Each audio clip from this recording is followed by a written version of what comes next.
ఈ యొక్క డ్రోన్ వలన 2 విధాలుగా మనకి అటు వ్యవసాయ రంగానికి పిచికారీ అనేది ఒక ఎకరం పిచికారీ చేయడానికి 2 నుంచి 3 నిమిషాల్లో అయిపోతుంది అనమాట.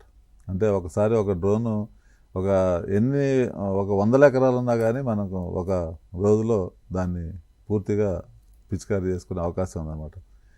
దాని యొక్క ఆపరేషన్స్ అంటే దాని యొక్క ఆపరేషన్స్ ఎవరైతే చేయాలో వాళ్ళకి సరైనటువంటి ట్రైనింగ్ అనేది లభించట్లా.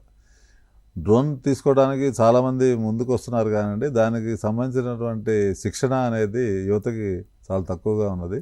కాబట్టి దీని మీద కూడా మన యొక్క రాష్ట్ర ప్రభుత్వాలు కానివ్వండి, తర్వాత యూనివర్సిటీస్ కానివ్వండి, కొంతమంది ఎవరైతే యువత ఉపాధి కావాలని చూస్తుంటారో వాళ్ళకి కనుక ట్రైనింగ్ ఇచ్చి వాళ్ళకి యొక్క బ్యాంక్స్ ద్వారా లేకపోతే ఈ యొక్క రైతు ఉత్పత్తిదారుల సంఘాల ద్వారా తర్వాత ఎన్జిఓస్ ద్వారా ఈ యొక్క డ్రోన్ కనుక మనం అందజేసినట్టయితే వారికి కూడా నెలకి యావరేజ్న 20 నుంచి 25 వేలు సంపాదించుకునే అవకాశం కూడా ఉంటుంది. కాబట్టి ఈ యొక్క డ్రోన్ల వినియోగం అనేది జరగాలి. దాని యొక్క ఆవశ్యకత బాగుంది.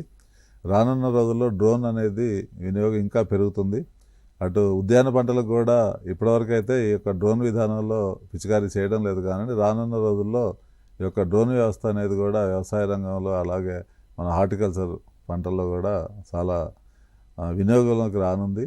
వాడాల్సిన అవసరం ఉంది. దాని మీద ఇంకా ప్రాచుర్యం తీసుకురావాల్సినటువంటి అవసరం కూడా ఉందన్నమాట.